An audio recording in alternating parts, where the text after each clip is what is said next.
कुशाग्र कनौडिया हत्याकांड में पुलिस के हाथ अभी भी खाली हैं।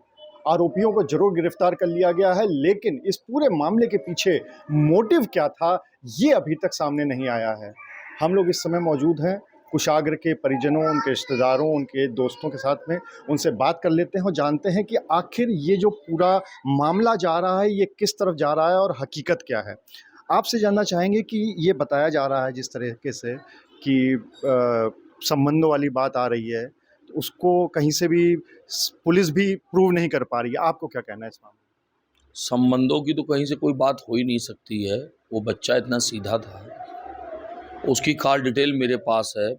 डीसीपी प्रमोद कुमार जी से भी मेरी बात हुई, उन्होंने भी कॉल डिटेल निकलवाई। 2 महीने तक कोई बात सामने नहीं आई है। जिस भी अखबार ने ये छापा है, गलत छापा है। कोई संबंध प्रूव कर ही नहीं सकता है। उस लड़की को इस परिवार में बेटी का सम्मान मिला है, उसका कन्यादान तक की मेरे बड़े भाई ने बात कही थी कि बेटा तुम्हारा कन्यादान मेरी भाभी ने कही थी करेंगे, क्योंकि उसके माँ बाप नहीं है। मगर वो इतनी शातिर थी कि वो 15-20 दिन पहले आके कुशाग्र का एक एक टाइम पूछ के गई है भाभी से हमारे, कि कै बजे स्कूल जाता है, कै बजे आता है, किस दिन कितनी कोचिंग है। पूरा वो लोग की प्लानिंग थी कि हमको इस परिवार से पैसा मिल जाएगा और प्रभात और रचिता दोनों शादी करके कहीं घर बसा लेंगे। हमारे भतीजे के ऊपर कोई उंगली नहीं उठा सकता है। उसका मोबाइल भी पुलिस के पास है, हर चीज़ पुलिस, और पुलिस का हर तरीके से हम कोऑपरेट करेंगे। कहीं से भी कोई चीज़ ये लोग प्रूफ नहीं कर पाएंगे, क्योंकि हमारे बच्चे, आप इस गली में पता कर लीजिए, कभी खेलने भी नीचे नहीं उतरते।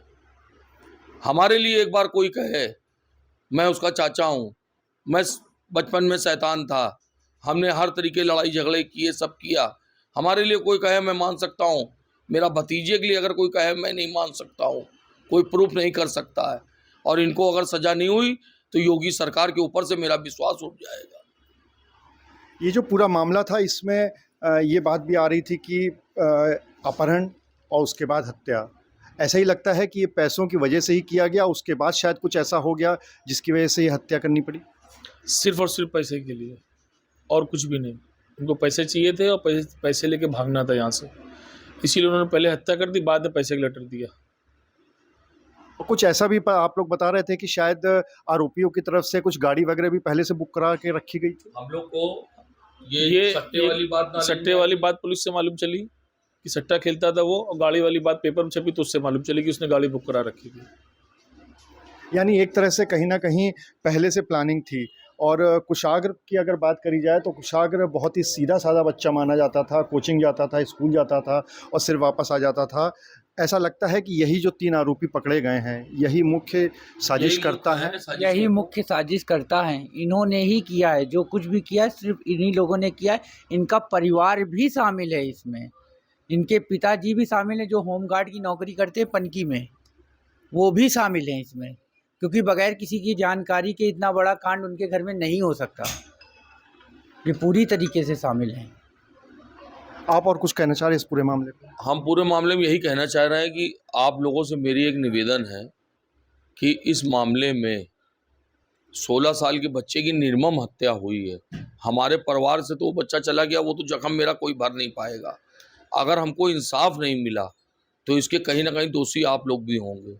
इसमें मीडिया को भी मैं शामिल कर रहा हूँ, क्योंकि एक निर्मम हत्या हुई है। कहीं से वो बच्चा गलत नहीं था।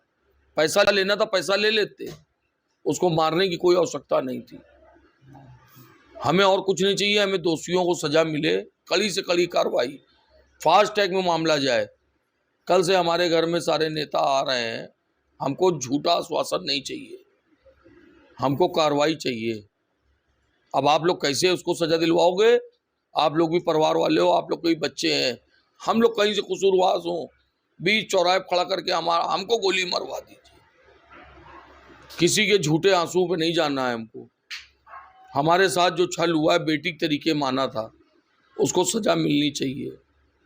अच्छा, प्रभात को पुलिस मुख्य आरोपी मान रही है। आप लोग को क्या लगता है कि रचिता मुख्य आरोपी हो सकती है या प्रभात ही है? प्रभात को मैं क्या जानूं? प्रभात मेरे घर को क्या जाने? आती तो रचिता थी, घर के अंदर बैठती तो रचिता थी, बेटी के तरीके, माँ की तरीके, मेरी भाभी को माँ मानती थी। वो सारी लीक पोल तो उसी ने दी ना, प्रभात क्या जाने।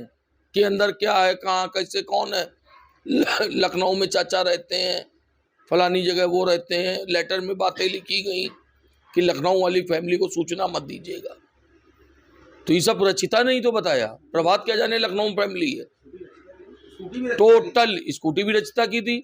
अब रचिता इस केस से बाहर भागना चाह रही है कि मुझको कुछ पता नहीं था। ऐसे थोड़ी ना होता है। कोई फोन वगैरह भी शायद रचिता का आप लोग के पास आया था जब ये घटना हुई थी और कोई पकड़ा नहीं गया था, उस समय शायद कुछ आया था? मैंने अपनी भाभी से कहा था जब मैं लखनऊ से चला कि रचिता से बात करिए।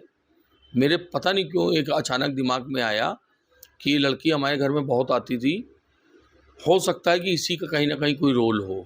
मुझको क्योंकि कहीं सुनने में आया था बीच में कि ये लोग पैसे से बड़ा परेशान है। एक्चुअली में ये चीज़ मेरे, क्योंकि भाभी से आए दिन पैसे की डिमांड करती थी ये, और भाभी ने कई बार इसकी हेल्प भी करी है, पैसा दिया भी है इसको। तो ये मेरी वाइफ से भाभी का डिस्कशन हुआ था बीच में, तो हमने अपनी वाइफ से कहा था कि भाभी को मना करो, किसी को परकाए नहीं, कल को कोई बड़ी घटना को अंजाम न दे दे। और वही हुआ। इसीलिए मैंने अपनी भाभी से कहा रचिता से बात हुई क्यों नहीं। हमने तुरंत बात करी। और जब रचिता से बात करी तो रचिता का बराबर फ़ोन आया उनके मामा के नंबर पे, और कि क्या हुआ, कैसे हुआ, मेरा तो बीपी लो हो रहा है, ये हो रहा है, वो हो रहा है। तो कुल मिला के रचिता का पूरा रोल है। जब मैं रचिता घर गया था रात में, तो रचिता हमको देख के बिल्कुल हक्का बक्का, उसके चेहरे का रंग उड़ गया। और कोई होता तो वो रोता गाता, संवेदनाएं, मगर वो घबरा गई। हमने वहीं से पकड़ लिया था कि इन्हीं लोगों का पूरा प्लानिंग में पूरी शामिल है वो। पूरी शामिल है। और हमको देख के तुरंत प्रभात को फ़ोन लगाने लगी, तो हमने रोक दिया। हमने कहा अभी फ़ोन ना लगाइए, अभी हम अपने स्तर से देखेंगे स्कूटी कहाँ है, प्रभात कहाँ है। और सारी चीज़ें जब हमको मिली तो हमने प्यार से स्कूटी के साथ प्रभात को मैं थाने ले आया। मैं ही थाने पे ले जाके उसको दिया। तो आप था पूरा परिवार कुशागर का जिनका ये कहना है, और ये इनकी अपील भी है कि 16 साल का बच्चा चला गया है, उसका चरित्र का हनन ना किया जाए।